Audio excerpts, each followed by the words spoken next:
انہوں نے اپنے راستے میں کنواں دیکھا تو پانی کے لیے وہاں ٹھہر گئے۔ جب پانی نکالنے والوں نے ڈول لٹکایا تو حضرت یوسف علیہ السلام اس میں بیٹھ گئے۔ ڈول باہر نکالا گیا تو اس میں پانی کی جگہ ایک خوبصورت لڑکا بیٹھا ہوا دیکھا گیا تو قافلے والوں کے لیے تو خوشی کی کوئی انتہا نہ رہی۔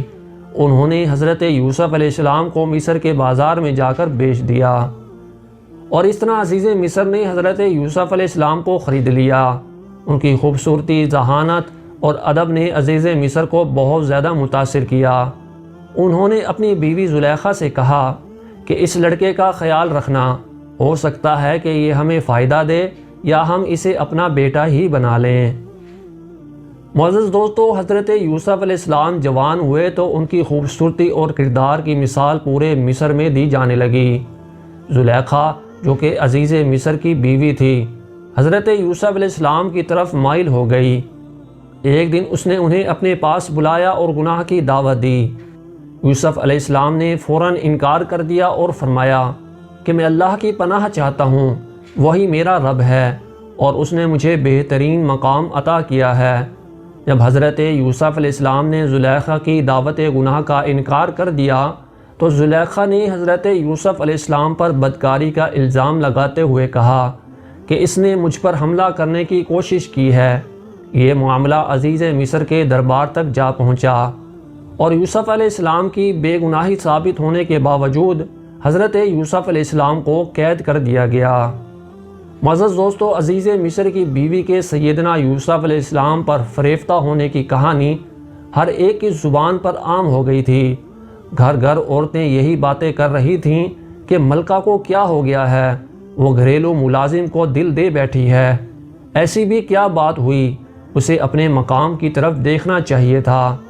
جب ملکہ کو پتہ چلا کہ میرے بارے میں یہ باتیں ہو رہی ہیں تو اس نے شاہی محل میں ایک پرتکلف کھانے کی دعوت کا اہتمام کیا اور تمام عورتوں کو اس محل میں بلایا۔ جب وہ تمام عورتیں شاہی محل میں آ کر دسترخوان پر بیٹھ گئیں تو ان کے ہاتھوں میں چھریاں پکڑا دی گئیں، اور اسی دوران حضرت یوسف علیہ السلام کو کہا گیا کہ ذرا تھوڑی دیر کے لیے ان کے سامنے آئیں۔ جب حضرت یوسف علیہ السلام ان عورتوں کے سامنے تشریف لائے تو عورتیں حضرت یوسف علیہ السلام کو دیکھ کر حیران رہ گئیں کہ ایسا حسین و جمیل چہرہ انہوں نے اپنی زندگی میں پہلے کبھی نہیں دیکھا تھا۔ وہ دیدار یوسف میں ایسی دم بخود ہوئیں کہ چھریوں سے بے خودی میں اپنے ہاتھ کاٹ بیٹھیں، اور وہ پکار اٹھیں کہ یہ کوئی بشر نہیں بلکہ یہ تو کوئی آسمانی مخلوق ہے۔ معزز دوستو، قید خانے میں حضرت یوسف علیہ السلام نے مایوس ہونے کی بجائے اللہ کی عبادت جاری رکھی اور قیدیوں کو اللہ کی وحدانیت کی دعوت دی۔ وہاں دو قیدی جو بادشاہ کے دربار سے تعلق رکھتے تھے اپنے خوابوں کی تعبیر لے کر حضرت یوسف علیہ السلام کے پاس آئے۔ حضرت یوسف علیہ السلام نے ان کے خوابوں کی تعبیر کی اور ان میں سے ایک کو بتایا کہ وہ بادشاہ کے قریب ہو جائے گا، اور اس قیدی سے حضرت یوسف علیہ السلام نے یہ بھی فرمایا کہ بادشاہ کے پاس میرا ذکر ضرور کرنا۔ معزز دوستو، کچھ وقت کے بعد بادشاہ نے ایک عجیب خواب دیکھا کہ جس کی تعبیر کسی سے نہ ہو سکی۔ وہ قیدی جو یوسف علیہ السلام کے تعبیر دینے کی صلاحیت سے واقف تھا فوراً بادشاہ کے سامنے حضرت یوسف علیہ السلام کا ذکر لے آیا اور بادشاہ کو بتایا کہ قید میں ایک شخص ہے جو خواب کی تعبیر کر سکتا ہے۔ یہ سن کر بادشاہ نے حضرت یوسف علیہ السلام سے خواب کی تعبیر کا پوچھا تو حضرت یوسف علیہ السلام نے بادشاہ کے خواب کی تعبیر کرتے ہوئے ارشاد فرمایا کہ 7 سال کی پہلے تو خوشحالی آئے گی، پھر 7 سال کی قحط سالی ہوگی۔ آپ کو چاہیے کہ خوشحالی کے سالوں میں اناج ذخیرہ کریں تاکہ قحط کے دوران لوگوں کو سہولت دی جا سکے۔ بادشاہ یوسف علیہ السلام کی دانش مندی اور کردار سے بہت متاثر ہوا اور اس نے انہیں قید سے آزاد کر دیا اور مصر کی معیشت کا ذمہ دار بنا دیا۔ معزز دوستو، جب قحط سالی شروع ہوئی تو حضرت یوسف علیہ السلام کے بھائی اناج لینے مصر پہنچے۔ وہ نہیں جانتے تھے کہ جس کے سامنے وہ کھڑے ہیں وہ ان کا بھائی یوسف ہے۔ یوسف علیہ السلام نے انہیں پہچان لیا مگر فوراً اپنے آپ کو ظاہر نہیں کیا۔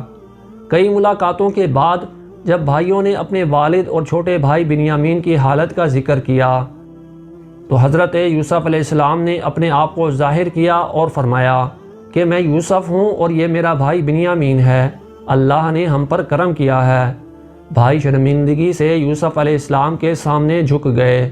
انہوں نے یوسف علیہ السلام سے معافی مانگی اور حضرت یوسف علیہ السلام نے انہیں معاف کرتے ہوئے ارشاد فرمایا کہ آج تم پر کوئی ملامت نہیں، اللہ تمہیں معاف کرے اور وہ سب سے بڑا رحم کرنے والا ہے۔